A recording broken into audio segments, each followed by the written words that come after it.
ഹരി ഓം. എല്ലാവർക്കും നമസ്കാരം.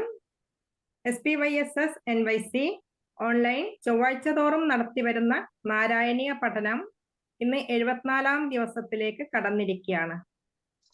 ഇന്ന് 64-ാം ദശകമായ ഗോവിന്ദാഭിഷേകമാണ് പഠനം നടത്തുന്നത്. ഇന്നിവിടെ പങ്കെടുക്കുന്നവർ ധ്യാന ശ്ലോകം നിമ്മിയക്ക, ചാൻഡിങ് ഗൈഡൻസ് 1 മുതൽ 4 വരെയുള്ള ശ്ലോകങ്ങൾ ചൊല്ലുന്നത് ഇന്ദിരാദേവി അക്ക, 5 മുതൽ 7 വരെയുള്ള ശ്ലോകങ്ങൾ ഉഷാ മാധവനക്ക, 8 മുതൽ 10 വരെയുള്ള ശ്ലോകങ്ങൾ വിമല അക്കയുമാണ് ചൊല്ലുന്നത്. ഇതിന്റെ എല്ലാം റിപ്പീറ്റേഷൻ ചെയ്യുന്നത് 1 മുതൽ 4 വരെ നവമണി അക്ക, 5 മുതൽ 7 വരെ മിനി ആറക്ക, 8 മുതൽ 10 വരെയുള്ള ശ്ലോകങ്ങൾ പ്രഭ ഉമേഷ് അക്കയുമാണ് റിപ്പീറ്റ് ചെയ്യുന്നത്. ഇതിന്റെ എല്ലാം എക്സ്പ്ലനേഷൻ ചെയ്യുന്നത് ഗംഗ ആർ അക്കയാണ്. പിന്നണിയിൽ ജ്യോതി അക്കയുമുണ്ട്. എല്ലാവർക്കും സ്നേഹപൂർവം സ്വാഗതം. ഹരി ഓം. അതുപോലെ ഇവിടെ എത്തിച്ചേർന്നിരിക്കുന്ന എല്ലാ ശ്രോതാക്കൾക്കും സ്നേഹപൂർവം സ്വാഗതം. ഹരി ഓം. ആദ്യമായി ധ്യാന ശ്ലോകം ചൊല്ലാൻ നെമ്മി അക്കയെയും അതിനുശേഷം ചാൻഡിങ് ഗൈഡൻസിന് വേണ്ടി ഇന്ദിരാദേവി അക്കയെയും റിപ്പീറ്റ് ചെയ്യുന്നതിന് വേണ്ടി നവമണി അക്കയും സ്നേഹപൂർവം ക്ഷണിച്ചുകൊള്ളുന്നു. ഹരി ഓം. ഹരി ഓം. അഗജാനന പദ്മാർക്കം ഗജാനന മഹർനിശം അനേകദന്തം ഭക്താനാം ഏകദന്തമുപാസ്മഹേ. ശ്രീ മഹാഗണപതേ നമഃ. ഗുരവേ സർവലോകാനാം വിഷജേ ഭവരോഗിണാം നിധയേ സർവവിദ്യാനാം ശ്രീദക്ഷിണാമൂർത്തയേ നമഃ. അസ്മദ്ഗുരുചരണാരവിന്ദാഭ്യാം നമഃ. സരസ്വതീ നമസ്തുഭ്യം വരദേ കാമരൂപിണീം വിദ്യാരംഭം കരിഷ്യാമി സിദ്ധിർഭവതു മേ സദാ. ശ്രീ മഹാസരസ്വത്യേ നമഃ. ശ്രീകൃഷ്ണ ഗോവിന്ദ ഹരേ മുരാരേ ശ്രീനാഥ നാരായണ വാസുദേവ. ശ്രീകൃഷ്ണ ഗോവിന്ദ ഹരേ മുരാരേ ശ്രീനാഥ നാരായണ വാസുദേവ. ശ്രീകൃഷ്ണ ഗോവിന്ദ ഹരേ മുരാരേ ശ്രീനാഥ നാരായണ വാസുദേവ. സർവത്ര ഗോവിന്ദ നാമ സങ്കീർത്തനം. ഗോവിന്ദ ഗോവിന്ദ. ഹരി ഓം. ഹരി ഓം. അപ്പം കഴിഞ്ഞ ദശകമായ ഗോവർദ്ധനോദ്ധാരണത്തിൽ ദേവേന്ദ്രൻ മഴ പെയ്യിച്ച് പ്രളയം സൃഷ്ടിക്കാൻ ഒരുങ്ങുന്നതും ഭഗവാൻ ഗോവർദ്ധനം ഉദ്ധാരണം ചെയ്യുന്നതെല്ലാം നമ്മൾ കണ്ടു. ഇന്ന് നമ്മൾ പഠനം ചെയ്യുന്നത് 64-ാം ദശകമായ ഗോവിന്ദാഭിഷേകമാണ്. ഇത് ഉപജാതി വൃത്തത്തിലാണ് ഇത് രചിച്ചിരിക്കുന്നത്. അപ്പോഴ് ദേവേന്ദ്രൻ ഭഗവാനാൽ തോൽപ്പിക്കപ്പെട്ടപ്പോൾ ദേവേന്ദ്രന് അത്യധികം ലജ്ജയുണ്ടായി. അങ്ങനെയാണെങ്കിലും ഭഗവാന്റെ മാഹാത്മ്യത്തെ ഓർത്തില്ലല്ലോ എന്നൊരു കുറ്റബോധം ദേവേന്ദ്രന് ഉണ്ടായി. അപ്പൊ ദേവേന്ദ്രൻ ഭൂമിയിൽ വന്ന് ഭഗവാനെ ഗോവിന്ദൻ എന്ന് വിളിച്ച് അഭിഷേകം ചെയ്യുകയാണ് ഈ ദശകത്തിൽ. അപ്പൊ നമുക്ക് ശ്ലോകങ്ങളുടെയൊക്കെ പദച്ഛേദമൊക്കെ നോക്കി ഒന്ന് പഠനം ചെയ്യാം. അപ്പൊ ആദ്യത്തെ ശ്ലോകം നോക്കാം. അതിന്റെ പദച്ഛേദം പറയാം. ആലോക്യ ശൈല ഉത്തരണാദിരൂപം പ്രഭാവം ഉച്ചൈഹി സ്തവ ഗോപലോകാഹ വിശ്വേശ്വരം ത്വാം അഭിമത്യ വിശ്വേ നന്ദം ഭവത് ജാതകം അന്വപൃച്ഛൻ. നമുക്ക് ശ്ലോകം പഠിക്കാം. ഒന്നാമത്തെ ശ്ലോകം പഠിക്കാം. ആലോക്യ ശൈലോദ്ധരണാദിരൂപം പ്രഭാവമുച്ചൈസ്തവ ഗോപലോകാഃ. ആലോക്യ ശൈലോധരനാദിരൂപം പ്രഭാവമുച്ചൈസ്തവ ഗോപലോകഃ. വിശ്വേശ്വരം ത്വാമഭിമത്യ വിശ്വേ നന്ദം ഭവജ്ജാതകമന്വപൃച്ഛൻ. വിശ്വേശ്വരം താമഭിമത്യ വിശ്വേ നന്ദം ഭവജ്ജാതകമന്വപൃച്ഛൻ. ഞാൻ 4 വരിയും കൂടെ ഒന്നിച്ച് നോക്കാം. ആലോക്യ ശൈലോദ്ധരണാദിരൂപം പ്രഭാവമുച്ചൈസ്തവ ഗോപലോകാഃ. വിശ്വേശ്വരം ത്വാം അഭിമത്യ വിശ്വേ നന്ദം ഭവജ്ജാതകമന്വപൃച്ഛൻ. ആലോക്യ ശൈലോധരനാദിരൂപം പ്രഭാവമുച്ചൈസ്തവ ഗോപലോകാഃ. വിശ്വേശ്വരം താമഭിമത്യ വിശ്വേ നന്ദം ഭവജ്ജാതകമന്വപൃച്ഛൻ. ഹരിയോ. ഇനി നമുക്ക് രണ്ടാമത്തെ ശ്ലോകത്തിന്റെ പദച്ഛേദം നോക്കാം.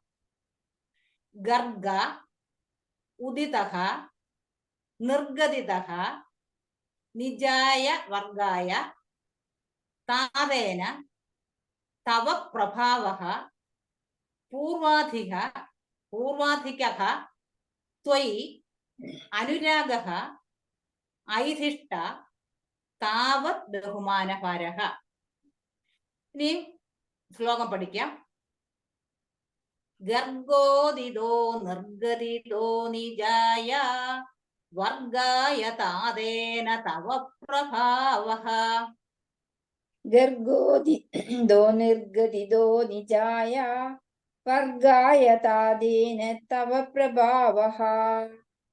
പൂർവാധികസ്ത്വയ്യനുരാഗയേഷാം ഐധിഷ്ഠ താവത് ബഹുമാനഭാരഃ. പൂർവാധികസ്ത്വയ്യനുരാഗയേഷാ ഐധിഷ്ഠ താവത് ബഹുമാനഭാരഃ. ഞാൻ 4 വരി ഒരുമിച്ച് ചൊല്ലാം.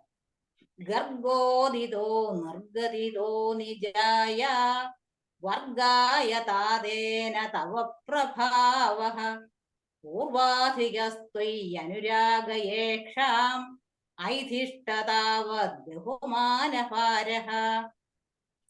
ഗർഗോദിതോ നിർഗദിതോ നിജായ വർഗായ താദേന തവ പ്രഭാവഃ. പൂർവാധികസ്ത്വയ്യനുരാഗയേഷാ ഐധിഷ്ഠ താവത് ബഹുമാനഭാരഃ. അടുത്തായി മൂന്നാമത്തെ ശ്ലോകത്തിന്റെ പദച്ഛേദം നോക്കാം. തതഃ അവമാന ഉദിത തത്വബോധഃ സുരാഹ രാജഃ സഹ ദിവ്യഗവ്യ ഉപേത്യ തുഷ്ടാവ സഹ നഷ്ടഗർവഃ സ്പൃഷ്ട്വാ പദാബ്ജം മണി മൗലിനാദേ. ഇനി നമുക്ക് ശ്ലോകം പഠിക്കാം. തതോ വമാനോദിത തത്വബോധഃ സുരാധിരാജഃ സഹ ദിവ്യഗവ്യ. തതോ വമാനോദിത തത്വബോധഃ സുരാദിരാജഃ സഹ ദിവ്യഗവ്യ. ഉപേത്യ തുഷ്ടാവസ നഷ്ടഗർവഃ സ്പൃഷ്ട്വാ പദാബ്ജം മണിമൗലിനാദേ. ഉപേത്യ തുഷ്ടാവസ നഷ്ടഗർവഃ സ്പൃഷ്ടാ പദാബ്ജം മണിമൗലിനാദേ. 4 വരി ഒരുമിച്ചല്ല. തതോ വമാനോദിത തത്വബോധഃ സുരാധിരാജഃ സഹ ദിവ്യഗവ്യ. ഉപേത്യ തുഷ്ടാവസ നഷ്ടഗർവഃ സ്പൃഷ്ട്വാ പദാബ്ജം മണിമൗലിനാദേ. തതോ വമാനോദിത തത്വബോധഃ സുരാദിരാജഃ സഹ ദിവ്യഗവ്യ. ഉപേത്യ തുഷ്ടാവസ നഷ്ടഗർവഃ സ്പൃഷ്ടാ പദാബ്ജം മണിമൗലിനാദേ. ഇനി നാലാമത്തെ ശ്ലോകത്തിന്റെ പദച്ഛേദം നോക്കാം. സ്നേഹ സ്നുതൈഹി ത്വാം സുരഭിഹി പയോഭിഹി ഗോവിന്ദനാമ അങ്കിതം അഭ്യഷിഞ്ചത് ഐരാവത ഉപാഹൃത ദിവ്യ ഗംഗ പാദോഭിഹി ഇന്ദ്രഃ അഭിജ ജാത ഹർഷഃ. ഇനിയും ശ്ലോകം പഠിക്കാം. സ്നേഹസ്നുതൈസ്ത്വാം സുരഭിക്വയോഭിർ ഗോവിന്ദനാമാങ്കിതമഭ്യഷിഞ്ചത്. സ്നേഹസ്നുതൈസ്ത്വാം സുരഭിപയോഭിർ ഗോവിന്ദനാമാങ്കിതമഭ്യഷിഞ്ചത്. ൈരാവതോപാഹൃത ദിവ്യഗംഗാ പാദോഭിരിന്ദ്രോപി ജാത ഹർഷഃ. ഐരാവതോപാഹൃത ദിവ്യഗംഗാ പാദോഭിരിന്ദ്രോപി ച ജാതഹർഷഃ. ഇനി ആ 4 ലൈനെ ഒരുമിച്ച് നോക്കാം. സ്നേഹസ്നുതൈസ്ത്വാം സുരഭിക്വയോഭിർ ഗോവിന്ദനാമാങ്കിതമഭ്യഷിഞ്ചത്.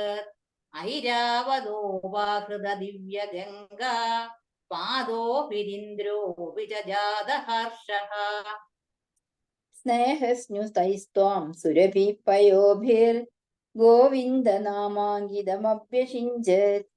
ഐരാവതോപാഹൃത ദിവ്യഗംഗാ പാദോഭിരിന്ദ്രോപി ച ജാതഹർഷഃ. ഹരിയോ. ഇനി നമുക്ക് 5-ാമത്തെ ശ്ലോകം നോക്കാം. ഹരിയോ. ശ്ലോകം 5. ജഗത്രയ പദച്ഛേദം പറയാം. ജഗത്രയ ഈശേ ത്വയി ഗോകുല ഈശേ തഥാ അഭിഷിക്തേ സതി ഗോപവാടഃ നാഗേ അപി വൈകുണ്ഠപദേ അപി അലഭ്യാം ശ്രിയം പ്രപേദേ ഭവതഃ പ്രഭാവാത്. ആദ്യത്തെ ശ്ലോകം ചൊല്ലാം. ജഗത്രയേശേ ത്വയി ഗോകുലേശേ തദാഭിഷിക്തേ സതി ഗോപവാടഃ. ജഗത്രയേശേ ത്വയി ഗോകുലേശേ തദാഭിഷിക്തേ സതി ഗോപവാടഃ. നാകേപി വൈകുണ്ഠപദേഭ്യലഭ്യാം ശ്രിയം പ്രപേദേ ഭവതഃ പ്രഭാവാത്. നാഗേഭി വൈകുണ്ഠപദേഭ്യ ലഭ്യാം ശ്രിയം പ്രവേദേ ഭവതഃ പ്രഭാവാത്. ഇനിയും 6-ാമത്തെ ശ്ലോകത്തിന്റെ പദച്ഛേദം പറയാം. കദാചിത് അന്തഃ യമുനം പ്രഭാതേ കദാചിത് യമുനം സ്നായൻ പിതാ വാരുണ പൂരുഷേണ നീതഃ തം ആനേതും അഗാഹ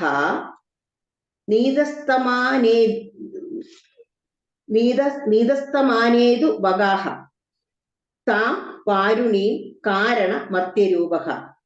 ശ്ലോകം വായിക്കാം. കദാചിത് യമുനം പ്രഭാതേ സ്നാനയൻ പിതാ വാരുണ പൂരുഷേണ. കദാചിദന്തർയമുനം പ്രഭാതേ സ്നായൻ പിതാ വാരുണ പൂരുഷേണ. നീതസ്തമാനേതു മഹാഃ പുരീം ത്വം താം വാരുണീം കാരണമർത്യരൂപഃ. നാഗേഭി വൈകുണ്ഠപദേഭ്യ ലഭ്യാം ശ്രിയം പ്രവേദേ ഭവതഃ പ്രഭാവാത്. കദാചിത് യമുനം പ്രഭാതേ സ്നായൻ പിതാ വാരുണ പൂരുഷേണ നീതസ്തമാനേതു മഹാഃ പുരീം ത്വം താം വാരുണീം കാരണമർത്യരൂപഃ. കദാചിദന്തർയമുനം പ്രഭാതേ സ്നായൻ പിതാ വാരുണ പൂരുഷേണ നിദസ്തമാനേതു മഹാപുരീത്വം താം വാരുണീം കാരണമർത്യരൂപ. 7-ാമത്തെ ശ്ലോകത്തിന്റെ പദച്ഛേദം പറയാം. സസംഭ്രമം തേന ജലാധിപേന പ്രപൂജിതഃ ത്വം പ്രതിഗൃഹതാദം ഉപാഗതഃ തക്ഷണം ആത്മഗേഹം പിതാ അവദത് തച്ചരിതം നിജേഭ്യഃ. ശ്ലോകം വായിക്കാം. സസംഭ്രമം തേന ജലാധിപേന പ്രപൂജിതസ്ത്വം പ്രതിഗൃഹ്യതാദം. സസംഭ്രമം തേന ജലാധിപേന പ്രപൂജിതസ്ത്വം പ്രതിഗൃഹ്യതാദം ഉപാഗസ്തക്ഷണമാത്മഗേഹം പിതാവദത്തച്ചരിതം നിജേഭ്യഃ. ഉപാഗതസ്തക്ഷണമാത്മഗേഹം പിതാവദത്തച്ചരിതം നിജേഭ്യഃ. പൂർണ്ണമായി വായിക്കാം. സസംഭ്രമം തേന ജലാധിപേന പ്രപൂജിതസ്ത്വം പ്രതിഗൃഹ്യതാദം ഉപാഗതസ്തക്ഷണമാത്മഗേഹം പിതാവദത്തച്ചരിതം നിജേഭ്യഃ. സസംഭ്രമം തേന ജലാധിപേന പ്രപൂജിതസ്ത്വം പ്രതിഗൃഹ്യതാദം ഉപാഗതസ്തക്ഷണമാത്മഗേഹം പിതാവദത്തച്ചരിതം നിജേഭ്യഃ. ശ്ലോകം 8 പദച്ഛേദം നോക്കാം. ഹരി വിനിശ്ചിത്യ പവന്തമേതാൻ പവത് പദം ആലോകന ബദ്ധ തൃഷ്ണാൻ നിരീക്ഷ്യ വിഷ്ണു പരമം പദം തത് ദുരാപം അന്യൈഹി ത്വം അതിദൃശഃ താൻ. ശ്ലോകം വായിക്കാം. ആദ്യത്തെ 2 വരി. ഹരിം വിനിശ്ചിത്യ പവന്തമേതാൻ ഭവത്പദാലോകന ബദ്ധ തൃഷ്ണാൻ. ഹരിം വിനിശ്ചിത്യ ഭവന്തമേതാൻ ഭവത്പദാലോകനബദ്ധ തൃഷ്ണാൻ നിരീക്ഷ്യ വിഷ്ണോ പരമം പദം തത് പുരാപമന്യേ സമദീദൃശസ്താൻ. നിരീക്ഷ്യ വിഷ്ണു പരമം പദം തത് പുരാപമന്യസ്തമദീദൃശസ്താൻ. 4 വരി ഒന്നിച്ച് ചൊല്ലാം. ഹരിം വിനിശ്ചിത്യ ഭവന്തമേതാൻ ഭവത്പദാലോകന ബദ്ധ തൃഷ്ണാൻ നിരീക്ഷ്യ വിഷ്ണോ പരമം പദം തത് പുരാപമന്യേ സ്വമദീദൃശസ്താൻ. ഹരിം വിനിശ്ചിത്യ ഭവന്തമേതാൻ ഭവത്പദാലോകനബദ്ധ തൃഷ്ണാൻ നിരീക്ഷ്യ വിഷ്ണോ പരമം പദം തത് പുരാപമന്യസ്തമദീദൃശസ്താൻ. ശ്ലോകം 9 പദച്ഛേദം നോക്കാം. സ്ഫുരത് പരാനന്ദ രസ പ്രവാഹഃ പ്രപൂർണ കൈവല്യ മഹാപയോധൗ ചിരം നിമഗ്നാഃ ഖലു ഗോപസംഗാഃ ത്വയി ഏവ പൂമൻ പുനഃ ഉദ്ധൃതാഃ തേ. ശ്ലോകം വായിക്കാം. ആദ്യത്തെ 2 വരി. സ്ഫുരത്പരാനന്ദരസപ്രവാഹ പ്രപൂർണ കൈവല്യ മഹാപയോധൗ.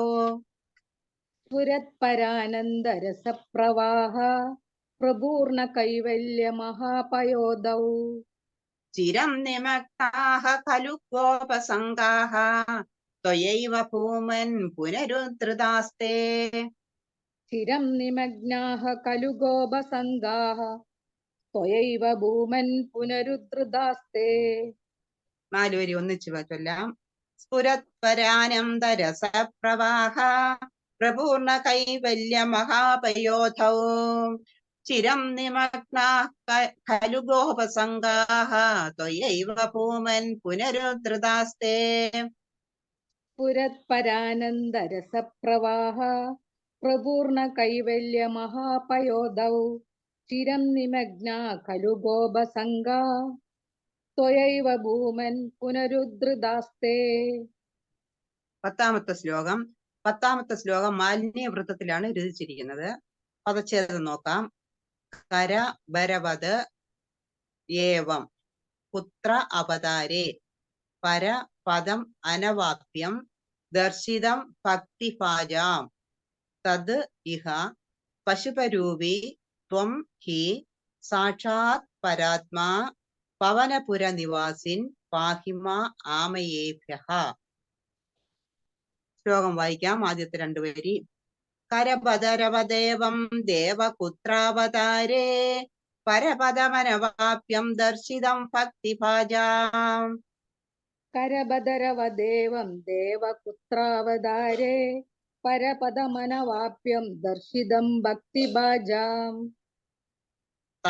തദിഹ പശുപരൂപി ത്വം ഹി സാക്ഷാത് പരാത്മൻ പവനപുരനിവാസിൻ പാഹി മാമയേഭ്യഃ. തദിഹ പശുപരൂപിത്വം ഹി സാക്ഷാത് പരാത്മൻ പവനപുരനിവാസിൻ പാഹി മാമയേഭ്യഃ. ഇനി 4 വരി ഒന്നിച്ച്. കരഭദ്രവദേവം ദേവകുത്രാവതാരേ പരപദമനവാപ്യം ദർശിതം ഭക്തിപാജാം തദിഹ പശുപരൂപി ത്വം ഹി സാക്ഷാത് പരാത്മാൻ പവനപുരാ നിവാസിൻ പാഹി മാമയേഭ്യഃ.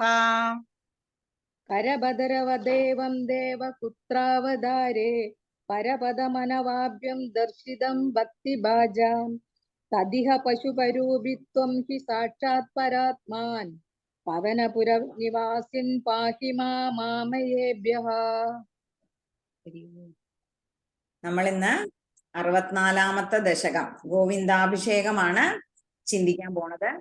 നമുക്കറിയാം ഗോവർദ്ധനം ഉദ്ധാരണം കഴിഞ്ഞപ്പം ഇന്ദ്രനാകെ തോൽപ്പിക്കപ്പെട്ട രീതിയിലായിട്ടുണ്ട് അല്ലെ. അപ്പം ഉപജാതി വൃത്തത്തിലാണ് കേട്ടോ ഈ ഒരു ദശകം രചിച്ചിട്ടുള്ളത്. അപ്പം ദേവേന്ദ്രൻ ഭഗവാനാൽ തോൽപ്പിക്കപ്പെട്ടു. അപ്പൊ ദേവേന്ദ്രന് വളരെയധികം ലജ്ജ തോന്നി, ഒരു നാണക്കട്. പക്ഷെ എന്നിരുന്നാൽ പോലും ഭഗവാന്റെ മാഹാത്മ്യത്തെ കുറിച്ച് താൻ ഓർത്തില്ലല്ലോ എന്നാണ് ദേവേന്ദ്രൻ ആലോചിച്ചത്. ഭഗവാനാണ്, ഭഗവാന്റെ മാഹാത്മ്യം എത്രയ്ക്കുണ്ട്, ഞാൻ ആ ഒരു മാഹാത്മ്യത്തോടാണ് എതിരിടുന്നത് എന്ന ആ ഒരു ചിന്ത എനിക്ക് ഉണ്ടായില്ലല്ലോ. അങ്ങനത്തെ ഒരു കുറ്റബോധം ഉണ്ടാവുകയാണ് ചെയ്തത് ദേവേന്ദ്രന്. അപ്പൊ അങ്ങനെ ദേവേന്ദ്രൻ തിരിച്ചു ഭൂമിയിൽ വന്നു ഭഗവാനെ ഗോവിന്ദൻ എന്ന് വിളിച്ച് അഭിഷേകം ചെയ്യാണ്. അപ്പൊ അതാണ് ഈ ഒരു ദശകം, ഗോവിന്ദാഭിഷേകം എന്ന ദശകത്തില് നമ്മൾ കാണാൻ പോണത്.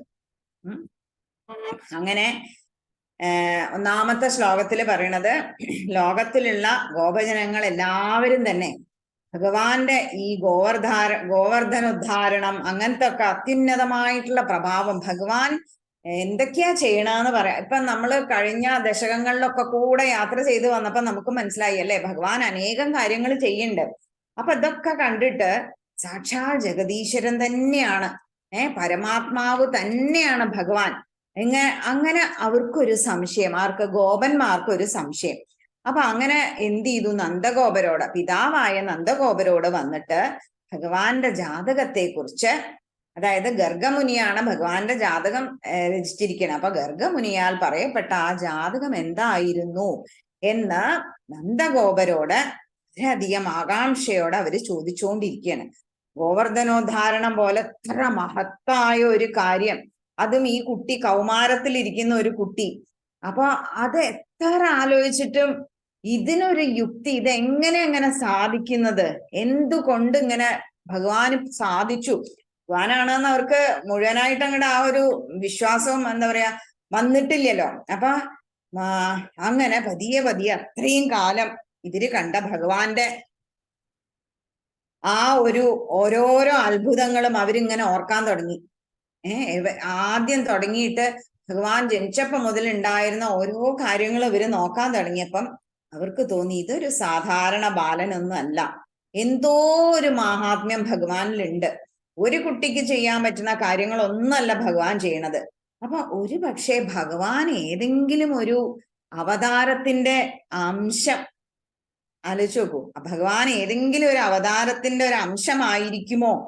അങ്ങനെയൊക്കെ ഒരു സംശയം അവർക്ക് വന്നപ്പോള് അവര് നന്ദഗോപരോട് ഭഗവാന്റെ ഗർഗമുനി രചിച്ച ഭഗവാന്റെ ആ ജാതകം എന്തായിരുന്നു എന്നറിയാൻ വേണ്ടിയിട്ട് അവര് എത്രയും കൗതുകത്തോടെ നന്ദഗോപരോട് ചോദിച്ചു എന്നതാണ് 1-ാമത്തെ ശ്ലോകത്തിൽ പറഞ്ഞിരിക്കുന്നത്. അതായത് ഗോവർദ്ധനോദ്ധാരണം മുതലായ ഉത്കൃഷ്ടങ്ങളായ പ്രഭാവങ്ങൾ കണ്ടിട്ട് ഗോപന്മാരെല്ലാവരും നിന്തിരുവടി ലോകേശ്വരനാണെന്ന് അറിഞ്ഞിട്ട് അവർക്ക് അപ്പം ഒരു ചെറിയ സംശയമൊക്കെ വരാൻ തുടങ്ങി, എന്തോ ഭഗവാന്റെ അംശം തന്നെയാണ് എന്ന്. അങ്ങനെ നന്ദഗോപരോട് ജാതകത്തെ കുറിച്ച് ചോദിച്ചു എന്നതാണ് 1-ാമത്തെ ശ്ലോകം പറയുന്നത്. പിന്നെ 2-ാമത്തെ ശ്ലോകത്തിലേക്ക് പോകുമ്പോൾ അറിയാണ് നന്ദഗോപര് തൻ്റെ ആളുകൾക്ക്, അതായത് സ്വജനങ്ങളായ ഗോപന്മാർക്ക് ഈ ഗർഗമുനിയാൽ പറയപ്പെട്ട അങ്ങയുടെ പ്രഭാവത്തെ പറ്റി പറഞ്ഞു കൊടുക്കുകയാണ്. അപ്പോ മാഹാത്മ്യത്തെ കുറിച്ച് എങ്ങനെയാ പറഞ്ഞു കൊടുക്കണ വെച്ചാല് ഭഗവാന്റെ ഗർഗമുനി പറഞ്ഞ ഭഗവാന്റെ കാര്യങ്ങളൊക്കെ പറയുന്ന സമയത്ത് തന്നെ ഗോപന്മാരുടെ മനസ്സിൽ ഒരു ബഹുമാനം, ഒരു സ്നേഹം അതിങ്ങനെ കൂടുകയാണ്. അപ്പം ഭഗവാൻ യഥാർത്ഥത്തില് ഭഗവാന്റെ കാര്യങ്ങള് എങ്ങും തൊടാതെയാണ് ഗർഗമുനി ഭഗവാന്റെ മാഹാത്മ്യത്തെ കുറിച്ച് പറഞ്ഞത്. അപ്പോ പറഞ്ഞത് നന്ദഗോപരോട് ഈ കാര്യങ്ങൾ പറഞ്ഞത്, ഭഗവാനെ പറ്റി പറഞ്ഞതൊന്നും നന്ദഗോപരാണെങ്കിൽ ബാക്കി ഗോപന്മാരോടൊന്നും പറഞ്ഞതുമില്ല. അപ്പൊ ഗർഗമുനി പറഞ്ഞത് എന്താണ്? ഏതൊരാൾക്ക് അങ്ങയുടെ മകനിൽ സ്നേഹം പുലർത്തുന്നുവോ, ആരാണോ അങ്ങയുടെ മകനോട് സ്നേഹസന്തോഷമായി ബഹുമാനത്തോടെ ഇരിക്കുന്നത്, അവർ ഒരിക്കലും മായ കൊണ്ടുണ്ടാവുന്ന ദുഃഖങ്ങൾ നിമിത്തം മോഹിക്കുന്നില്ല. അവർക്ക് ഈ മായാലോകത്തില്, നമ്മളൊക്കെ ഈ മായാലോകത്തിൽ നീന്തി കളിക്കുകയാണ്. അപ്പൊ നമുക്ക് വിഷമം വരുന്നുണ്ടെന്നുണ്ടെങ്കിൽ നമ്മൾ ഭഗവാന്റെ അടുത്തേക്ക് ഇനിയും അടുക്കാനുണ്ട് എന്നാണ് അതിന്റെ അർത്ഥം. അപ്പൊ നമ്മളുടെ വിഷമങ്ങളൊക്കെ നമ്മൾ എന്താ ചെയ്യാ? ഭഗവാന്റെ കാൽക്കൽ അങ്ങോട്ട് വെക്കും. ഭഗവാനെ ഇതങ്ങോട്ട് സ്വീകരിച്ചോളണേ, ഞങ്ങൾക്ക് സമാധാനം തരണേ എന്ന് പറയും അല്ലെ. അപ്പം ഗർഗമുനിയും പറഞ്ഞു, ആരാണോ ഭഗവാനോട് സ്നേഹം പുലർത്തുന്നത്, ഭഗവാനോട് ആർക്കാണോ സ്നേഹവും ബഹുമാനവും ഉള്ളത്, അവരൊരിക്കലും ഈ മായാലോകത്തുണ്ടാവുന്ന ദുഃഖങ്ങളുകൊണ്ട് അവരൊരിക്കലും വശപ്പെടില്ല. അവർക്കൊരിക്കലും വിഷമം ഉണ്ടാവില്ല. അവർക്കൊരിക്കലും അതൊന്നൊരു ഭാരമായിട്ട് തോന്നില്ല. അവരെ അതൊന്നും മോഹിപ്പിക്കുകയോ നിരാശപ്പെടുത്തുകയോ ചെയ്യില്ല എന്ന് പറഞ്ഞിട്ടുണ്ടായിരുന്നു. പക്ഷെ അത്രയും ആലോചിക്കാനുള്ളൊരു ചിന്ത അന്നെന്തോ നന്ദഗോപർക്ക് അത് ഉണ്ടായില്ല. നന്ദഗോപർക്ക് അന്ന് അത് ഒരു കാര്യമായിട്ട് തോന്നിയില്ല. അപ്പം നന്ദഗോപര് മകന്റെ ഈ പ്രഭാവങ്ങളൊക്കെ കണ്ടപ്പം തോന്നി പെട്ടെന്ന്, ഇനി ഗർഗമുനി പറഞ്ഞതൊക്കെ ഒരു വലിയ അർത്ഥത്തിലായിരുന്നുവോ, ഞാനത് കറക്റ്റായിട്ട് ശരിയായിട്ട് മനസ്സിലാക്കാതിരുന്നതാണോ എന്ന് അദ്ദേഹത്തിന് തോന്നാൻ തുടങ്ങി. അങ്ങനെ യാതൊരുവൻ അങ്ങയുടെ മകന് ദ്രോഹം ചെയ്യുന്നുവോ അവൻ എന്നേക്കുമായി നശിച്ചു പോകും. അങ്ങനെ ഭഗവാന്റെ പ്രഭാവം ഗർഗമുനി പറഞ്ഞു കൊടുത്തു. ഭഗവാൻ ഒരംശമാണ് എന്നതാണ്, അപ്പോഴും പൂർണ്ണ അവതാരാണ് എന്ന്, മഹാവിഷ്ണുവിന്റെ അംശമാണ് എന്ന രീതിയിലാണ് അവിടെ പറഞ്ഞത്. അല്ലാതെ ഭഗവാൻ സാക്ഷാൽ മഹാവിഷ്ണുവിന്റെ പൂർണ്ണ അവതാരമാണ് എന്ന് അപ്പോഴും ഈ ഗർഗമുനി പറഞ്ഞത് രണ്ടാമത് ചിന്തനം ചെയ്തപ്പോഴും നന്ദഗോപർക്ക് അങ്ങനെയല്ല തോന്നിയത് ഭഗവാന്റെ ഒരു അംശമാണ് എന്ന് മാത്രമാണ്. അപ്പൊ ഇത് കേട്ടപ്പം ഗോപന്മാർക്കൊക്കെ ഭഗവാനോടുള്ള സ്നേഹവും ബഹുമാനവും ഒക്കെ കൂടി, അങ്ങനെ ഭഗവാനോട് അത്യധികം ബഹുമാനവും സ്നേഹവും വർദ്ധിച്ചിട്ടാണ് അവര് നമ്മൾ മൂന്നാമത്തെ ശ്ലോകത്തിലേക്ക് പോകുമ്പോ പറയണ എന്താ വെച്ചാല്, അപ്പൊ ഒന്ന് ആലോചിച്ച് നോക്കൂ. ഈ 2 ശ്ലോകങ്ങൾ പറഞ്ഞതിൽ നമുക്ക് മനസ്സിലായി ഭഗവാനെ കുറിച്ച് ഗോപന്മാർക്ക് ഇനിയും കുറെ കാര്യങ്ങൾ മനസ്സിലായി. ഇത്ര കാലം ഭഗവാന്റെ കൂടെ നടന്നിട്ടും ഇത്രയധികം ലീലകൾ ഭഗവാൻ അവർക്ക് കാണിച്ചു കൊടുത്തിട്ടും ഭഗവാനെ കുറിച്ച് പിന്നെയും അവർക്ക് സന്ദേഹം ഉണ്ടായിരുന്നു. അപ്പം ഗോപന്മാര് ഭഗവാന്റെ കൂടെ സ്ഥിരം കളിച്ച് രസിച്ച് നടക്കുന്ന ആൾക്കാരാണ് അല്ലെ. നമ്മളാണെങ്കിലോ ഭഗവാൻ ഉണ്ടായിരുന്നു, അന്നത്തെ കാലത്ത് ഗോപന്മാരുടെ കൂടെ അങ്ങനെയൊക്കെ താമസിച്ചിരുന്നു, ഗോകുലത്തിലായിരുന്നു, നന്ദഗോപരുടെ മകനായിരുന്നു, അല്ല ദേവകീ ദേവി കാരാഗ്രഹത്തിലോ വസുദേവരുടെ മകൻ, ഇങ്ങനെയൊക്കെ നമ്മൾ പറഞ്ഞ ഭഗവാനെ സ്തുതിച്ചിരിക്കുന്ന നമ്മൾ എത്രയോ ദൂരെയാണ് അല്ലെ. ഭഗവാന്റെ കൂടെ ഇരിക്കുന്ന ആൾക്കാർക്ക് എത്രയോ കാലം ഭഗവാന്റെ കൂടെ നടന്നിട്ടും പൂർണ്ണമായിട്ട് ഇതൊരു പൂർണ്ണാവതാരമാണ് എന്ന് മനസ്സിലാക്കാൻ കഴിഞ്ഞില്ലാണെങ്കിൽ നമ്മളൊക്കെ ഇനി എത്രയോ പോവാനുണ്ട് മുന്നോട്ട് അല്ലെ. അല്ല, നിങ്ങളിൽ പലരും ഉണ്ടാവും, ഞാൻ എന്റെ കാര്യമായിട്ടോ പറയണ, കുറേ മുന്നോട്ട് പോയാലേ ആ അവതാരത്തെ നമുക്ക് നമ്മുടെ കയ്യിൽ കിട്ടിയിട്ട് ഭഗവാനെ അവിടുന്ന് തന്നെയാണ് എല്ലാം, അവിടുന്ന് തന്നെയാണ് ഭഗവാനെ ഞങ്ങളെ മുന്നോട്ട് നയിക്കേണ്ടത്, ഭഗവാൻ തന്നെയാണ് എന്ന് ആത്മാർത്ഥമായിട്ട് മനസ്സിന് യാതൊരു ചാഞ്ചല്യവും ഇല്ലാണ്ട് പറയാൻ കഴിയണേ ഭഗവാനെ, അതിന് സാധിച്ചു തരണേ എന്ന് കൂടി നമുക്കിവിടെ പ്രാർത്ഥിക്കാം. അപ്പൊ അങ്ങനെ മൂന്നാമത്തെ ശ്ലോകത്തിലേക്ക് പോകുമ്പോ അറിയാണ് എന്താ പറയണ വെച്ചാല്, നാരായണീയത്തിൽ നിന്ന് തന്നെ നോക്കാം. ഇന്ദ്രൻ മടങ്ങിപ്പോയി. അപ്പൊ തനിക്ക് നേരിട്ടിട്ടുള്ള പരാജയമോർത്ത മഹാവിഷ്ണു ആണ് എന്നുള്ള ആ തത്വബോധം ഉദിക്കുന്നത് കൊണ്ട് അഹങ്കാരമെല്ലാം നശിച്ച് കാമധേനുവിനോടുകൂടി നിന്തിരുവടിയുടെ സമീപത്തെ പ്രാപിച്ച് സാഷ്ടാംഗമാകും വണ്ണം പാദങ്ങളിൽ നമസ്കരിച്ചു തുതിച്ചു എന്നാണ് നാരായണീയം പറയുന്നത്. അതായത് ഭഗവാന്റെ പാതാരവിന്ദത്തെ ദേവേന്ദ്രൻ എന്താ പറയാ ഉപാദ്യ ഭഗവാന്റെ അടുത്ത് വന്നിട്ട് മണിമേദ്യ രത്നകിരീടം കൊണ്ട്, അപ്പൊ രത്നകിരീടം കൊണ്ട് കടാക്ഷം എന്ന് പറഞ്ഞാൽ അങ്ങയുടെ പാതാരവിന്ദത്തെ, ഭഗവാന്റെ പാതാരവിന്ദം നമസ്കരിക്കുന്ന സമയത്ത് ദേവേന്ദ്രന്റെ തലയിൽ ഒരു രത്നകിരീടമൊക്കെ ഉണ്ടല്ലോ, ആ കിരീടം ഭഗവാന്റെ കാലിൽ മുട്ടി എന്നേ അർത്ഥാക്കണ്ടുള്ളൂ. അപ്പം ദേവേന്ദ്രന്റെ സാഷ്ടാംഗ നമസ്കാരാണ് ഈ ഒരു എന്താ പറയാ ശ്ലോകത്തിൽ ആദ്യം പറയണത്.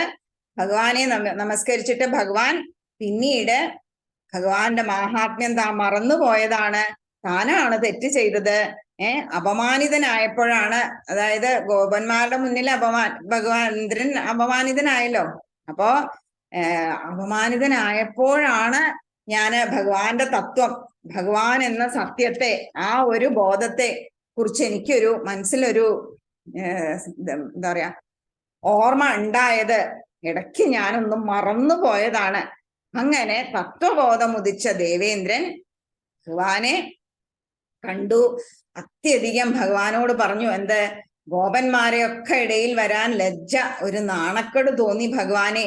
അപ്പം സ്വർഗത്തിലെ ആ ദിവ്യമായിട്ടുള്ള പശു കാമധേനുവിനെയും കൂട്ടിയിട്ടാണ് ഭൂമിയിലേക്ക് വന്നിരുന്നത്. അപ്പൊ ഭഗവാനെ കണ്ടതും ഭഗവാന്റെ കാൽക്കല് വീണ് നമസ്കരിച്ചു.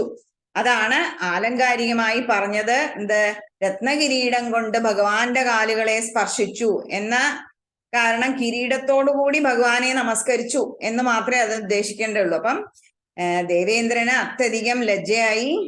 അയ്യോ, ഞാൻ ഭഗവാന്റെ മഹിമ തിരിച്ചറിഞ്ഞില്ലല്ലോ, ഞാൻ ഭഗവാനെ മനസ്സിലാക്കിയില്ലല്ലോ, ഒരു നേളം ഞാൻ ഭഗവാന്റെ ആ ഒരു മഹത്വം മറന്നുപോയല്ലോ, എന്നിട്ടാണല്ലോ ഞാൻ ഇങ്ങനെയൊക്കെ ചെയ്തത് എന്നാലോചിച്ചിട്ട് ഗോപന്മാരുടെ മുന്നില് ലജ്ജിക്കപ്പെട്ടപ്പോൾ മാത്രമേ ആ ഒരു തിരിച്ചറിവ് ദേവേന്ദ്രന് വന്നുള്ളൂ.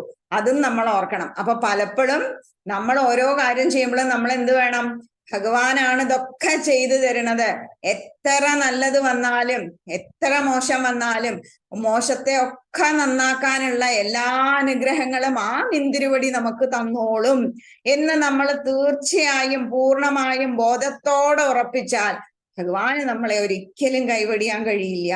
ഭഗവാൻ നമ്മളുടെ കൂടെ ഉണ്ടാവും, നമ്മളെ ഓരോ സ്ഥലത്തും കൈപിടിച്ച് ഭഗവാൻ കൊണ്ടുപോകും. അപ്പം ഇന്ദ്രന് മായയിൽ മുങ്ങുമ്പോഴാണ് നമ്മൾ പറയാറില്ലേ, നമ്മളും അതെ, മായാസാഗരത്തിൽ മുങ്ങുമ്പോഴാണ് ഞാൻ ചെയ്തു, എന്റെ കാര്യം, എന്റെ നേട്ടം എന്നൊക്കെ നമ്മൾ വിചാരിക്കുക. അല്ലെങ്കിൽ നമ്മള് ഭഗവാന്റെ കൂടെ ഇരിക്കുമ്പോ നമ്മൾ എന്താ പറയാ, ഭഗവാന്റെ കൃപ കൊണ്ട്, ഭഗവാനെ അങ്ങയുടെ കൃപ കൊണ്ട് ഞങ്ങൾക്ക് ഇതൊക്കെ സാധിക്കാൻ കഴിഞ്ഞു എന്ന് പറയും. അല്ലെങ്കിൽ നമ്മൾ പറയും, മായയിൽ ഇരിക്കുമ്പോ നമ്മൾ പറയും ഞാനാണ് ചെയ്തത്, എന്റെ കഴിവാണ് എന്ന് പറയും. നമുക്കൊരു കഴിവില്ല, നമ്മളുടെ കഴിവ് എന്താണ്, ഭഗവാൻ തന്ന കഴിവാണ്, അല്ലെ? അപ്പം ദേവേന്ദ്രന് പോലും ഒരു നേരം ആ മറവി വന്നു. എന്നിട്ട് ദേവേന്ദ്രൻ അതൊക്കെ മറന്നിട്ട് ഭഗവാനെ നമസ്കരിച്ച് സ്തുതിച്ച് എന്താ പറയാ സമസ്താപരാധം പറഞ്ഞു. ഇതാണ് 3-ാമത്തെ ശ്ലോകത്തിൽ പറഞ്ഞിരിക്കുന്നത്. ഇനിയിപ്പോ നമ്മൾ 4-ാമത്തെ ശ്ലോകത്തിൽ പോകുമ്പോഴാണ് ശരിയായ ഗോവിന്ദാഭിഷേകം.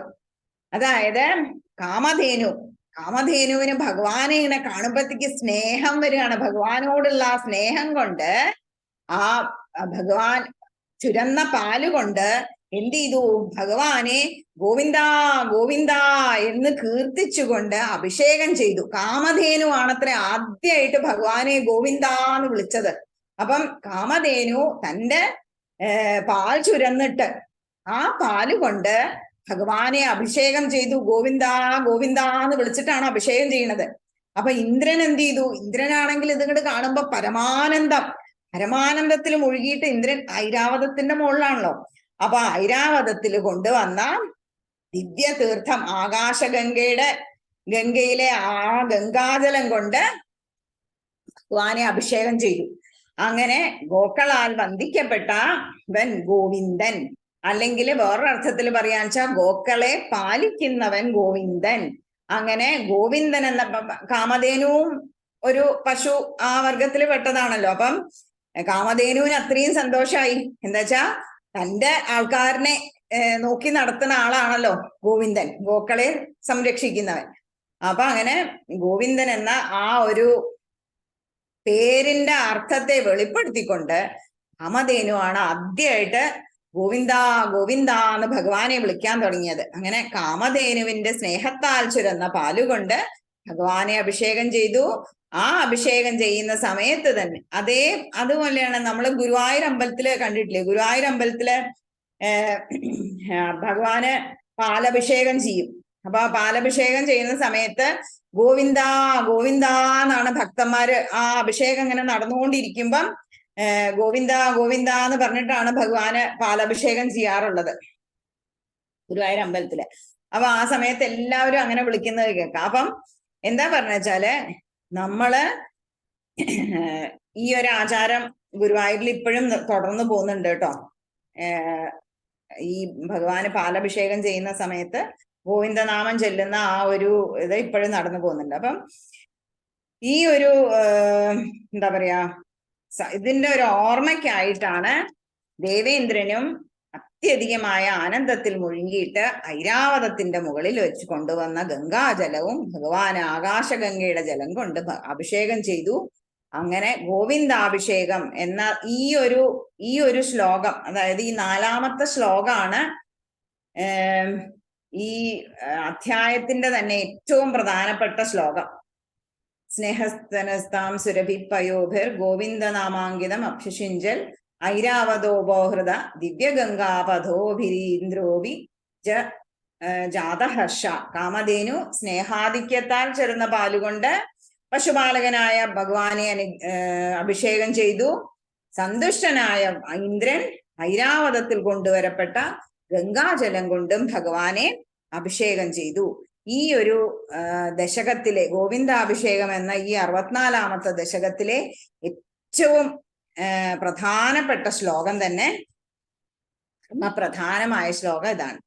ഇനി നമ്മള് ഗോവിന്ദ സർവത്ര ഗോവിന്ദ നാമസങ്കീർത്തനം. അപ്പൊ ഇനി നമ്മള് 5ാമത്തെ ശ്ലോകത്തിലേക്ക് കിടക്കുകയാണ്. 5ാമത്തെ ശ്ലോകത്തിൽ കിടക്കുമ്പോൾ ഗോവിന്ദ പട്ടാഭിഷേകത്തിന് ശേഷം അമ്പാടിയിൽ ഉണ്ടായിട്ടുള്ള ഐശ്വര്യ സമൃദ്ധിയെ കുറിച്ചാണ് ഇവിടെ പറയണത്. അപ്പോ 3 ലോകത്തിന്റെയും ആധാരമായിട്ടുള്ള ഭഗവാനെ അമ്പാടിയുടെ നാഥനായി അഭിഷേകം ചെയ്യിക്കപ്പെട്ടു എന്നാ പറയണത്. 3 ലോകത്തിന്റെയും നാഥനായ ഭഗവാനെ ഇപ്പോ അമ്പാടിയുടെ നാഥനായി അഭിഷേകം ചെയ്തു. ഭഗവാന്റെ ദിവ്യത്വത്താല് സ്വർഗത്തിനും സാക്ഷാൽ വൈകുണ്ഠത്തിനും ലഭിക്കാത്ത അത്ര അധികം ഐശ്വര്യം ഈ ഗോകുലത്തിന് ലഭിച്ചു. അപ്പൊ 3 ലോകത്തിനും കാരണഭൂതനായ ഭഗവാനെയാണ് ഇവിടെ ഗോകുലത്തിന്റെ മാത്രം ഈശ്വരനായിട്ട് അഭിഷേകം ചെയ്തത്. എന്നാ പോലും എന്താ ഉണ്ടായത്? അഭിഷേകം ഗോക്കളാൽ എന്നാ കൂടെ ഭഗവാനെ അഭിഷേകം ചെയ്യപ്പെട്ട സമയത്ത് ഭഗവാന്റെ പ്രഭാവത്താൽ ആ ഗോകുലം അത്യധികം ഐശ്വര്യത്തെ പ്രാപിച്ചു. ഈ ഐശ്വര്യം സ്വർഗത്തിലേക്ക് അതോ ഇനി വൈകുണ്ഠത്തിന് പോലും ലഭിക്കാത്ത അത്രയും ഐശ്വര്യമായിരുന്നു എന്നാ പറയണത്. ഗോകുലത്തിൽ അതിനുശേഷം മേൽക്കുമേൽ അഭിവൃദ്ധിയാണ് ഉണ്ടായിരുന്നത്. അപ്പൊ അവിടുത്തെ ഗോവിന്ദൻ എന്ന് വിളിച്ച് ഒരു രാജാവിനെ പോലെ അഭിഷേകം ചെയ്തത്. ആ പട്ടാഭിഷേകത്തോടുകൂടി ഗോകുലത്തിന്റെ അധിപനായ ഭഗവാൻ ആ ഗോകുലത്തിന് മേൽക്കുമേൽ ഐശ്വര്യം കൊടുത്തു. ഗോകുലത്തിന് ഐശ്വര്യം ലഭിക്കാൻ വേണ്ടിയിട്ട് തന്റെ പൂർണമായ അനുഗ്രഹവും ഭഗവാൻ ഗോപന്മാർക്ക് നൽകി എന്നതാണ് ഈ 5ാമത്തെ ശ്ലോകത്തില് ഭട്ടതിരിപ്പാട് നമ്മളോട് പറയുന്നത്. ഇനി 6ാമത്തെ ശ്ലോകത്തിലേക്ക് പോകുമ്പം വരുണന്റെ വിജയത്തെ കുറിച്ചാണ് 6ാമത്തെ ശ്ലോകം പറയണത്. ഈ ഒരു അധ്യായത്തിന് ആ ഒരു ഇതും കൂടി ഉണ്ട്. അതായത് ഗോവിന്ദ പട്ടാഭിഷേകവും വരുണ ലോകത്തിൽ നിന്ന് നന്ദഗോപരെ കൊണ്ടുവരുന്നതും കൂടി ഉണ്ട്. അപ്പൊ എന്താ ഉണ്ടായെച്ചാല് ഒരിക്കല് പ്രഭാതം എന്ന് പറയുന്നത് സൂര്യോദയത്തിന് മുന്നേ കേട്ടോ. അപ്പൊ സൂര്യോദയത്തിന് മുന്നേ യമുനയിൽ സ്നാനം ചെയ്തിരുന്ന അങ്ങയുടെ അച്ഛനായിട്ടുള്ള നന്ദഗോപരെ എന്താ ഉണ്ടായത്? നന്ദഗോപർക്ക് വരുണന്റെ ഒരു ഭൃത്യൻ വരുണ ലോകത്തേക്ക് പിടിച്ചോണ്ടി. അപ്പൊ ഒരു കാരണത്തിനായിട്ടാണ് ഭഗവാൻ മനുഷ്യരൂപം ധരിച്ച് ഭൂമിയിൽ വന്നത്. അപ്പൊ അങ്ങനെയുള്ള ആ ഭഗവാന്റെ അച്ഛനെ വരുണ ലോകത്തിൽ നിന്ന് തിരിച്ചു കൊണ്ടുവരണമെങ്കില് വരുണന്റെ രാജധാനിയിലേക്ക് ഭഗവാൻ തന്നെ പോണം. ഭഗവാന്റെ അച്ഛനെയല്ലേ പിടിച്ചുകൊണ്ടിരിക്കണേ. അപ്പൊ ഭഗവാൻ പോണം. അപ്പൊ അങ്ങനെ ഭഗവാൻ. അപ്പൊ എന്താ അതിന് കാരണം വെച്ചാല് സൂര്യോദയത്തിന് മുന്നേ യമുനയിൽ സ്നാനം ചെയ്യുന്നത് നിഷിദ്ധമാണ്. യമുനയിൽ സ്നാനം ചെയ്യാൻ പാടില്ല. അപ്പം വരുണൻ ജലത്തിന്റെ ദേവതയാണ്. അപ്പൊ ജലത്തിന്റെ നിഷിദ്ധമായിട്ടുള്ള സമയത്ത് ആരോ ഇറങ്ങിയത് കണ്ടപ്പോ ചിലപ്പോ അത് ഏതെങ്കിലും അസുരന്മാരാണോ എന്ന് വിചാരിച്ചിട്ടാണ്, സംശയിച്ചിട്ടാണ് ഭൃത്യന്മാര് നന്ദഗോപരെ, അതായത് നന്ദഗോപരായിരുന്നു ആ സമയത്ത് ഇറങ്ങിയത്. ഭൃത്യൻ അവർക്ക് അറിയില്ലല്ലോ. അപ്പൊ അങ്ങനെ തെറ്റിദ്ധരിച്ചിട്ട് നന്ദഗോപരെ വരുണന്റെ രാജധാനിയിലേക്ക് കൊണ്ടുപോവാണ് ഉണ്ടായത്. അപ്പൊ പ്രഭാതത്തിൽ കുളിക്കാൻ പോയ നന്ദഗോപരാണെങ്കിൽ സമയം കഴിഞ്ഞിട്ടും തിരിച്ചെത്തില്ല. അപ്പൊ എല്ലാവർക്കും പരിഭ്രമായി, എന്തുകൊണ്ട് നന്ദഗോപർ തിരിച്ചെത്തിയില്ല. അപ്പോ സ്വാഭാവികമായിട്ടും ഭഗവാനല്ലേ അച്ഛൻ ആണ്, പക്ഷെ ഭഗവാനല്ലേ മകൻ. അപ്പൊ ഭഗവാൻ ഒരു നിമിഷം ആലോചിച്ചു. ഭഗവാന് മനസ്സിലായി, ഒരു നിമിഷം കൊണ്ട് കാര്യം മനസ്സിലായി. വരുണരാണ്, വരുണന്റെ ഭൃത്യരാണ്, തെറ്റിദ്ധരിക്കോട്ട് കൊണ്ടുപോയതാണ് എന്നൊക്കെ മനസ്സിലാക്കി. അങ്ങനെ ആ വരുണന്റെ രാജധാനിയില് നേരിട്ട് പോയിട്ട് അച്ഛനെ തിരിച്ചു കൊണ്ടുവരാം എന്ന് വിചാരിച്ചിട്ട് പോവാണ്. ആര്? ഭഗവാൻ. അതാണ് 6ാമത്തെ ശ്ലോകത്തിൽ പറഞ്ഞിരിക്കുന്നത്. ഇനി 7ാമത്തെ ശ്ലോകത്തിൽ പറഞ്ഞിരിക്കുന്നത് എന്താ വെച്ചാല്, അപ്പം ഭഗവാനെ അവിടെ എത്തി, ഭഗവാൻ വരുണ ലോകത്തെത്തി. ഭഗവാനെ അങ്ങോട്ട് കണ്ടപ്പോ വരുണനുണ്ടായ പെരുമാറ്റം, ആ വരുണന്റെ പ്രഭാവത്തെ കുറിച്ചിട്ടാണ്, പെരുമാറ്റത്തെ കുറിച്ചിട്ടാണ് പറയണത്. ഭഗവാനെ അങ്ങോട്ട് കാണലും പരിഭ്രമിച്ചു. ശരിക്കും ആകെ പരിഭ്രമായി. ഭഗവാൻ എന്റെ അടുത്തേക്ക് എന്താണാവോ എന്ന് വിചാരിച്ചിട്ട് അപ്പൊ വരുണൻ എന്ത് ചെയ്തു? മഹാപൂജയൊക്കെ നടത്തി. എന്നിട്ട് കാര്യം പറഞ്ഞു, അച്ഛനെ സ്വീകരിച്ചു. എന്നിട്ട് അച്ഛനെയും കൂട്ടിയിട്ട് അപ്പൊ തന്നെ നൊടിയിടയിൽ തന്നെ തന്റെ ഗൃഹം, അതായത് ഗോകുലത്തിലേക്ക് തിരിച്ചും വന്നു. അവിടെ വന്നപ്പോ നന്ദഗോപര് വരുണന്റെ കൊട്ടാരത്തിൽ വെച്ച് നടന്ന സംഭവം കണ്ടിട്ട് എന്താപ്പ അത് ഉണ്ടായത്? അത്യധികം ആശ്ചര്യചകിതനായി നന്ദഗോപര്. കാരണം വരുണദേവൻ ആണ് തന്റെ മകനെ കണ്ട് പരിഭ്രമിച്ചെഴുന്നേറ്റത്. തന്റെ മകൻ എന്ന് പറഞ്ഞാൽ ചെറിയ കുട്ടിയാണ്. മകനെ കണ്ടിട്ട് വരുണൻ പരിഭ്രമിച്ചെഴുന്നേറ്റു. അപ്പോഴാണ് നന്ദഗോപർക്ക് പോലും മനസ്സിലായത്, വരുണനേക്കാൾ എത്രയോ മുകളിലാണ് തന്റെ മകൻ. അപ്പൊ തന്റെ മകന്റെ സ്ഥാനം ഇത്ര വലുതാണെങ്കിൽ അപ്പോ ഒരു അച്ഛനാണ്, അച്ഛന് മകന്റെ ഒരു ചരിത്രം ഒരു വരുണ രാജധാനിയിൽ വെച്ച് നടക്കുന്ന സംഭവം കൊണ്ട് എന്താ പറയാ മനസ്സിലാക്കേണ്ടി വരിക. അപ്പൊ എന്താണ് ഇങ്ങനെ സംഭവിച്ചിട്ടുണ്ടാവുക? വളരെയധികം ഒരു ആവേശത്തോടെ തന്റെ ആൾക്കാരോടൊക്കെ, ഗോപന്മാരോടൊക്കെ പറഞ്ഞു, ഞാനുണ്ടല്ലോ വരുണ രാജധാനിയിലായിരുന്നു. ഇപ്പോഴാണ് കൃഷ്ണൻ അവിടെ വന്നത്. കൃഷ്ണൻ വന്നപ്പോഴത്തേക്ക് ഭയങ്കര ആവേശത്തോടെ പരിഭ്രമത്തോടെ വരുണൻ നീറ്റു, ആ പൂജ ചെയ്തു. എന്നിട്ട് എന്നെ കൂട്ടിക്കൊണ്ടുവരാൻ വേണ്ടിയിട്ട് സമ്മതിച്ചു.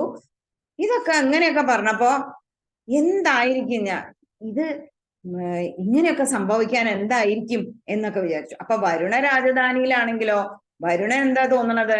അയ്യോ, ഞാനാണെങ്കിൽ ആള് മാറിയിട്ട് കൊണ്ടുവന്നതാണ് നന്ദഗോപരനെ. ഞാൻ വിചാരിച്ചു വല്ല അസുരന്മാരും ആയിരിക്കും എന്നിട്ട് കൊണ്ടുവന്നതാണ്. അപ്പൊ വരുണനാണെങ്കിൽ പേടിയാണ്. എന്താ വെച്ചാൽ ഇനി ഭഗവാൻ ശപിക്കോ, ഇനി ഭഗവാൻ ഏതെങ്കിലും വിധത്തിൽ പ്രതികാരം ചെയ്യോ, അങ്ങനെയൊക്കെയുള്ള പേടിയാണ് വരുണനുള്ളത്.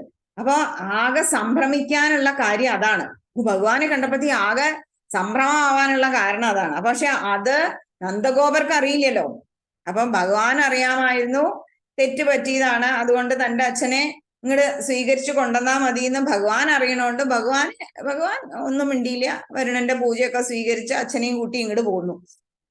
അപ്പൊ ഗോപന്മാരോട് നന്ദഗോപര് പറയാണ്, തങ്ങൾക്ക് തെറ്റ് പറ്റിയിരിക്കുന്നു, ഭഗവാനെ മനസ്സിലാക്കാൻ നമ്മൾ വൈകിയിരിക്കുന്നു. അങ്ങനെ ഭഗവാനെ കുറിച്ച് വളരെയധികം വാചാലനായിട്ട് ഭഗവാന്റെ മഹത്വത്തെ കുറിച്ചൊക്കെ അങ്ങനെ പറഞ്ഞു കൊടുത്തുകൊണ്ടേയിരിക്കുകയാണ്. ആര്? നന്ദഗോപര്. അതായത് എന്തൊക്കെയാണ് അവിടെ സംഭവിച്ചത്, എങ്ങനെയൊക്കെയാണ് കാര്യങ്ങള് മനസ്സിലാക്കാൻ പറ്റിയത് എന്നൊക്കെ.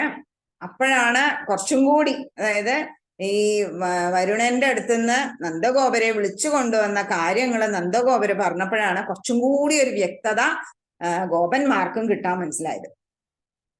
അങ്ങനെ 8ാമത്തെ ശ്ലോകത്തില് പറയാണ് സാക്ഷാൽ മഹാവിഷ്ണു തന്നെയാണ് ഞങ്ങളുടെ കൂടെ ഒരു കുമാരനായിട്ട് വന്നിരിക്കുന്നത് എന്ന് ഈ നന്ദഗോപര് പറഞ്ഞതോടെ ഗോപന്മാർക്ക് ഭഗവാന്റെ യഥാർത്ഥ സ്വരൂപം കാണണം എന്ന് അത്യധികം മോഹമുണ്ട്. ഓ, ഇത് സാക്ഷാൽ ഭഗവാനാണോ? ദേവേന്ദ്രനും വരുണനും ഒക്കെ അറിയായിരുന്നോ? നമ്മൾ അറിഞ്ഞില്ലല്ലോ. അപ്പൊ ഞങ്ങൾക്ക് ഭഗവാന്റെ ആ ഒരു സച്ചിദാനന്ദ സ്വരൂപം കാണണം. അതാണ് 8ാമത്തെ ശ്ലോകത്തിൽ പറയണത്. ഹേ വിഷ്ണു, അല്ലയോ ഭഗവാനെ, അങ്ങയെ ഈ ഗോപന്മാര് സാക്ഷാൽ ഹരി തന്നെയാണ് എന്ന് മനസ്സിലാക്കിയിട്ട് അവിടുത്തെ പദം, വിഷ്ണു പദം കാണാൻ വേണ്ടി അത്യധികം കൊതി പൂണ്ടിട്ട്, അതായത് കണ്ടിട്ട് മറ്റുള്ളവർക്ക് ഒരിക്കലും സങ്കല്പിക്കാൻ പോലും സാധിക്കില്ല ആ ഒരു ആനന്ദത്തെ, പരമമായ ആനന്ദത്തെ അനുഭവിക്കാൻ വേണ്ടിയിട്ട്, വിഷ്ണുപദം കാണാൻ വേണ്ടിയിട്ട് ഗോപന്മാര് ആഗ്രഹിച്ച സമയത്ത് ഭഗവാൻ ഗോപന്മാർക്ക് തന്റെ സച്ചിദാനന്ദ രൂപം കാണിച്ചു കൊടുത്തു. അല്ലയോ ഭഗവാനെ, നന്ദഗോപർ വരുണന്റെ കൊട്ടാരത്തിൽ നടന്ന കാര്യങ്ങളും കൂടെ പറഞ്ഞപ്പോ അവർക്ക് മനസ്സിലായി ഇതൊരു അവതാരമൊന്നല്ല, സാക്ഷാൽ ഭഗവാൻ ആ ശ്രീഹരി തന്നെയാണ് എന്നവർക്ക് മനസ്സിലായി. അപ്പൊ എന്ത് ചെയ്തു? തങ്ങൾക്ക് ഈ ജന്മത്തിൽ എപ്പോഴെങ്കിലും ഇപ്പൊ തന്നെ കിട്ടണം എന്നാണ് ആഗ്രഹം, അവരുടെ ആഗ്രഹം. അപ്പൊ അവർ ഭഗവാനോട് പറയാണ്, തങ്ങളുടെ മനോഗതം പറഞ്ഞു. എന്ത്? ഭഗവാന് മനസ്സിലായി. പറയേണ്ട മനസ്സിലിങ്ങനെ ചിന്തിക്കും. നമുക്കും അതെ, പല കാര്യങ്ങളും പലപ്പോഴും സംഭവിക്കാറില്ലേ അങ്ങനെ. നമ്മളിങ്ങനെ മനസ്സിലൊരു കാര്യം ഇങ്ങനെ ആഗ്രഹിക്കുമ്പോ ആരെങ്കിലും അതിങ്ങനെ ചെയ്തു തരും, അല്ലെങ്കിൽ ആരെങ്കിലും എന്തെങ്കിലും സാധനം കൊണ്ടുതരും. അത് ആ ഒരു കണക്ഷൻ ഇങ്ങനെ വരുന്ന സമയത്ത് ഉണ്ടാവണ ആ ഒരു അത്ഭുതമാണ്. പലപ്പോഴും എനിക്ക് തോന്നിയിട്ടുണ്ടത്. അതിങ്ങനെ അറിയാണ്ട് ഭഗവാൻ ഇങ്ങനെ സാധിച്ചു തരും നമുക്ക്. ആരെങ്കിലും വന്ന് പറയും, അല്ലെങ്കിൽ ആരെയും എന്തെങ്കിലും ചെയ്തു തരും, അല്ലെങ്കിൽ നമുക്ക് എന്തെങ്കിലും കാണാത്തത് കണ്ടു കിട്ടും. ഇങ്ങനെ വിളിച്ച് നമ്മളിങ്ങനെ കേഴുന്ന സമയത്ത്. അപ്പം അതേമാതിരി ഇവർക്ക് ഭഗവാനോട് തങ്ങളുടെ മനോഗതം ഇതാണെന്ന് ആ മനസ്സിലിങ്ങനെ വിചാരിച്ച സമയത്ത് ഭഗവാന് മനസ്സിലായി. ഭഗവാൻ തന്റെ ചിദാനന്ദ രൂപത്തെ കാണാൻ ആഗ്രഹിക്കുന്ന അവരുടെ ആഗ്രഹത്തെ സാധിച്ചു കൊടുക്കുകയും ചെയ്തു. ഭഗവാൻ എന്താ ചെയ്ത്? അവരെയും കൂട്ടി വൈകുണ്ഠത്തേക്ക് പോയി അവിടെ മുഴുവൻ കാണിച്ചു കൊടുത്തു. ഭഗവാന്റെ ലോകം, വൈകുണ്ഠ ലോകം കാണിച്ചു കൊടുത്തു. ഒപ്പം തന്നെ ചതുർബാഹു ആയിട്ടുള്ള രൂപത്തില് അവർക്ക് ഭഗവാൻ തന്റെ രൂപം പ്രത്യക്ഷമായി കാണിച്ചു കൊടുത്തു. ഒരു നിമിഷം നമുക്കും കണ്ണടച്ചിട്ട് ഭഗവാന്റെ ആ മഹാവിഷ്ണുവിന്റെ ബാഹുക്കളായിട്ടുള്ള ആ ഭഗവാന്റെ രൂപം നമുക്കും ഒന്ന് മനസ്സിൽ കാണാം. മഹാവിഷ്ണു നമ്മളെ ഓരോരുത്തരെയും അനുഗ്രഹിക്കട്ടെ. ഭഗവാൻ ഇങ്ങനെ വൈകുണ്ഠത്തില് നിറഞ്ഞു നിൽക്കുകയാണ്. അപ്പൊ ഗുരുവായൂർ ഏകാദശിയാണ് ഇനി വരാൻ പോണത്. വൈകുണ്ഠത്തിന്റെ വടക്കേ വാതിലിൽ കൂടി ഭഗവാൻ ദർശനം കൊടുക്കുന്നതാണ് പറയാ. അപ്പൊ ആ വൈകുണ്ഠവാസിയായ ഭഗവാൻ നമ്മളെ ഓരോരുത്തരെയും, ഈ ഇത് കേട്ടുകൊണ്ടിരിക്കുന്ന നമുക്ക് ഓരോരുത്തർക്കും നിറഞ്ഞ അനുഗ്രഹം തരട്ടെ എന്ന് നമുക്കും പ്രാർത്ഥിക്കാം. അങ്ങനെ ചതുർബാഹുക്കളോടെ ആ ദിവ്യ രൂപം കാണിച്ചു കൊടുത്തു ഭഗവാൻ. എന്നിട്ട് അവരെ അനുഗ്രഹിച്ചു. എന്നാ ഇതൊന്നും ഒട്ടും എളുപ്പമല്ല കേട്ടോ. അത്യധികം യോഗികളായിട്ടുള്ളവർക്ക് മാത്രമേ ഇങ്ങനെ ഒരു ദർശനം സാധിക്കുള്ളൂ. അപ്പം പരമപദം എന്ന് പറഞ്ഞത് അതുകൊണ്ടാണ്. ഭഗവാന്റെ ആ ചിത്സ്വരൂപം ഗോപന്മാരിങ്ങനെ കാണുകയാണ്. അതും എവിടുന്ന്? വൈകുണ്ഠത്തുനിന്ന്. എന്ന് ആലോചിച്ച് നോക്കൂ, ആ ഒരു പരമഭാഗ്യം. അങ്ങനെ ആ ദിവ്യ രൂപം അവര് കണ്ടു. കണ്ടത് മാത്രല്ല, ഭഗവാനെ അനുഗ്രഹിക്കപ്പെട്ടവരായിട്ട് ആ ഗോപന്മാർ ഭഗവാന്റെ കാൽക്കൽ നമസ്കരിച്ചു. അതാണ് 8ാമത്തെ ശ്ലോകത്തിൽ പറഞ്ഞിരിക്കുന്നത്. ഇനി 9ാമത്തെ ശ്ലോകത്തിലേക്ക് കടക്കുമ്പം ഭഗവാന്റെ സ്വരൂപം കണ്ട ഗോപന്മാരുടെ അവസ്ഥ. ഭഗവാന്റെ രൂപം കാണണം എന്നായിരുന്നു മനസ്സിൽ ഭയങ്കര ആഗ്രഹം. ഭഗവാനെ അവിടുത്തെ ത്വത്സ്വരൂപം കാണണേന്ന്. ഭഗവാൻ ത്വത്സ്വരൂപം കാണിച്ചു കൊടുത്തു, വൈകുണ്ഠത്തിൽ എത്തിച്ചു. ഒക്കെ കഴിഞ്ഞപ്പോ ആ ഒരു ആനന്ദം ഉണ്ടല്ലോ, ആ ആനന്ദമൂർച്ചയിലെത്തിയ ആ ഗോപന്മാരുടെ അവസ്ഥയാണ് 9ാമത്തെ ശ്ലോകത്തിലൂടെ ഭട്ടതിരിപ്പാട് പറയണത്.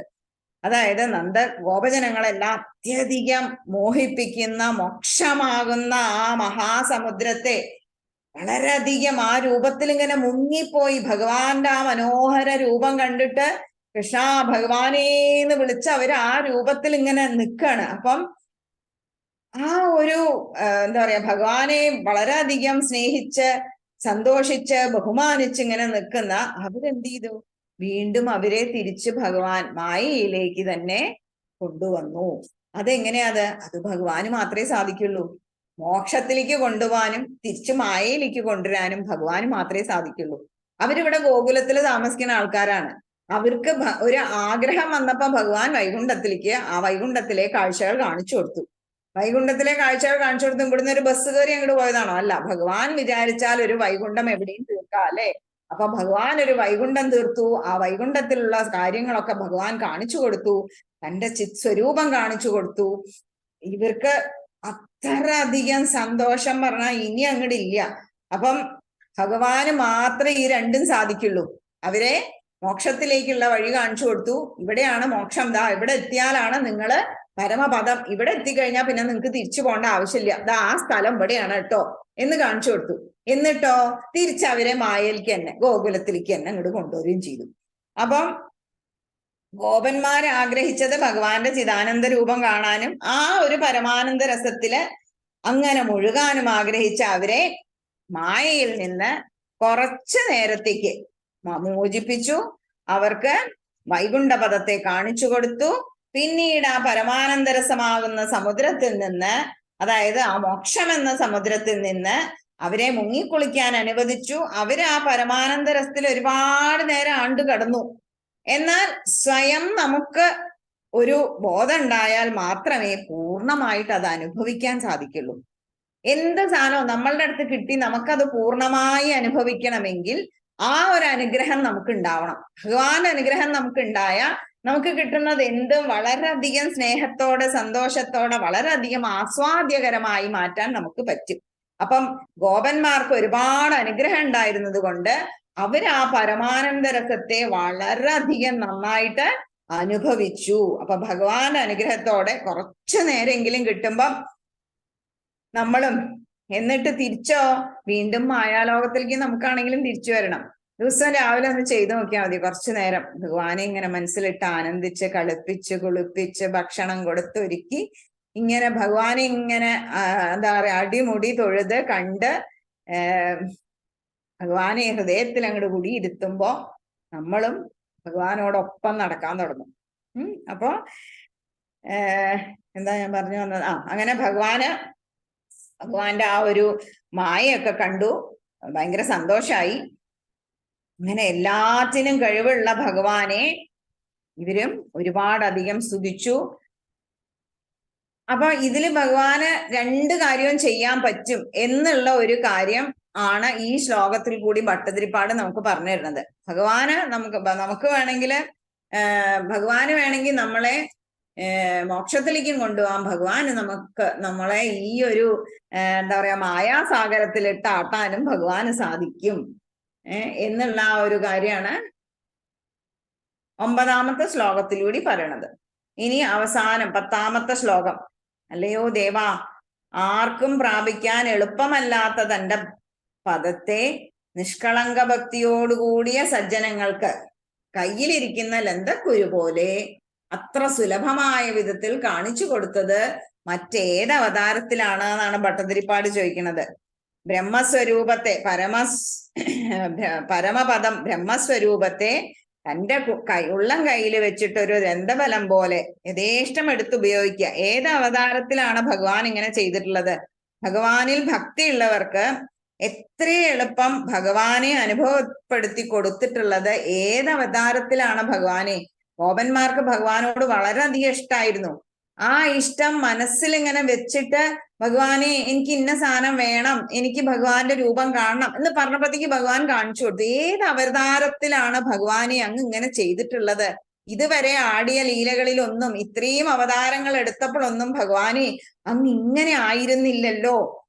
ഗോകുലത്തിലെ ഗോപന്മാരെ പോലെ ജീവിക്കുന്ന അങ്ങ് തന്നെയാണല്ലോ ആ പരമസ്വരൂപം. അപ്പൊ അവിടുന്ന്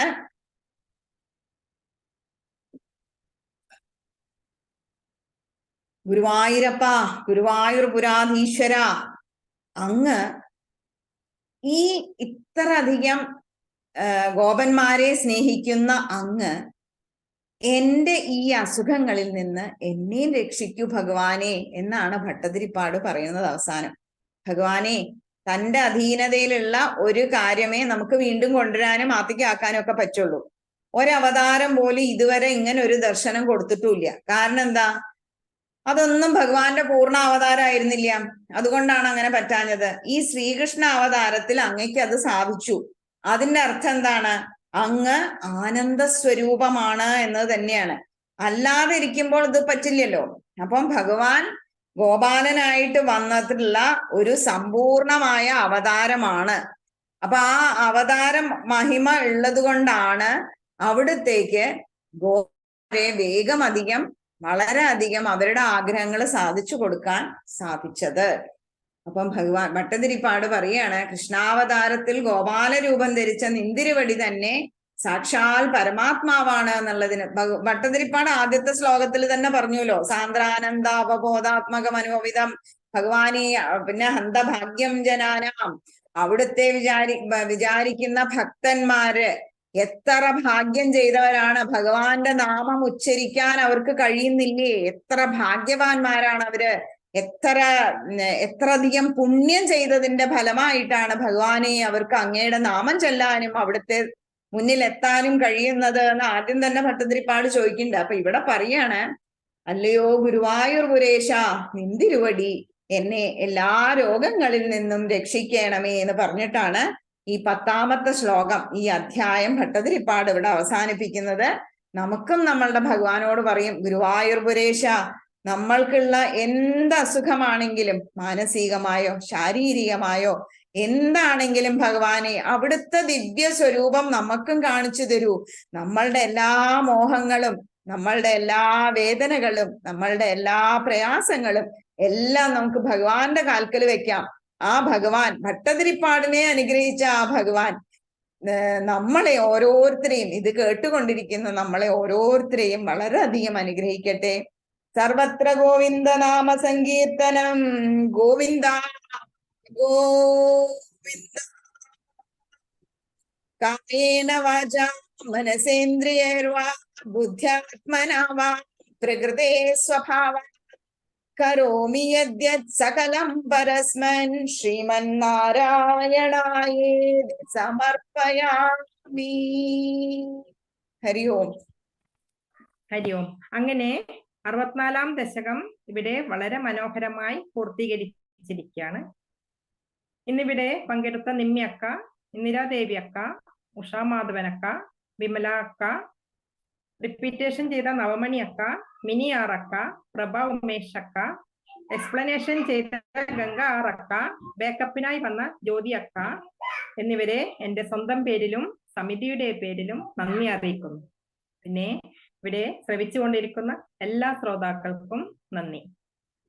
ഭക്തിസാന്ദ്രമായ ഈ ഒരു അന്തരീക്ഷം സൃഷ്ടിച്ച സമിതിക്കും ഇന്ദിരാദേവി അക്കയ്ക്കും എൻ്റെ പേര് നന്ദി അറിയിക്കുന്നു. ഹരിയോ. അടുത്തത് ലോക കല്യാണ മന്ത്രം ചൊല്ലാം. കൈകൾ നമസ്കാര സ്ഥിതി. ഓം സർവേ ഭവന്തു സുഖിനഃ, സർവേ സന്തു നിരാമയ, സർവേ ഭദ്രാണി പശ്യന്തു, മാ കശ്ചിത് ദുഃഖഭാഗ് ഭവേത്. ഓം ശാന്തി ശാന്തി ശാന്തി. ഹരി ഓം.